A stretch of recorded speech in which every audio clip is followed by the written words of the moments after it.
Hi all, immunology എന്ന് പറയുന്ന ഭാഗത്ത് നിന്ന് വളരെ ഇമ്പോർട്ടൻ്റ് ആയിട്ടുള്ള ഒരു ക്വസ്റ്റൻ ആണ് ഈ കൊടുത്തിരിക്കുന്നത്. സെറ്റ് എക്സാമിന് വളരെ ഇമ്പോർട്ടൻ്റ് ആണ്. അപ്പോൾ വരുന്ന ക്വസ്റ്റൻ ഇങ്ങനെയാണ്: the blood cell that play a critical role in pathogen specific immunity by producing antibody. Antibody secrete ചെയ്തുകൊണ്ട് പാത്തജൻസിനെ ഡിസ്ട്രോയ് ചെയ്യുന്ന സെല്ലുകൾ ഏതാണ് എന്നാണ് ചോദ്യം.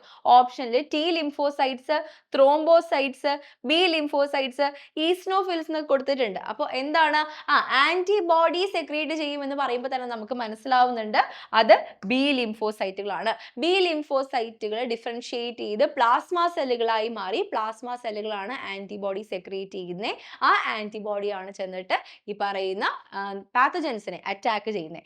ടി ലിംഫോസൈറ്റ്സ് എന്താണ്? സെൽ മീഡിയേറ്റഡ് ഇമ്മ്യൂണിറ്റിയുടെ എക്സാമ്പിൾ ആണ്. ത്രോംബോസൈറ്റ്സ് എന്ന് വെച്ചാൽ എന്താണ്? അത് പ്ലേറ്റ്ലെറ്റ്സുകളാണ് അല്ലെ, പ്ലേറ്റ്ലെറ്റ്സ് ആണ്. സെല്ലിലെ നമ്മുടെ ബ്ലഡ് ക്ലോട്ടിങ്ങിനൊക്കെ സഹായിക്കുന്നവരാണ്. ഈസ്നോഫിൽസ് എന്ന് വെച്ചാൽ എന്താ? അലർജിയുമായി ബന്ധപ്പെട്ട് വരുന്ന സെൽസ് ആണ് ഈസ്നോഫിൽസ് എന്ന് പറയുന്നത്. അപ്പോൾ ഇത്രയും കാര്യങ്ങൾ കൃത്യമായിട്ട് ഓർക്കുക. ഇമ്മ്യൂണോളജി വളരെ പ്രധാനപ്പെട്ടതാണ്. ഇമ്പോർട്ടൻറ്റ് ക്വസ്റ്റ്യൻസുമായി വീണ്ടും കാണാം. Thank you.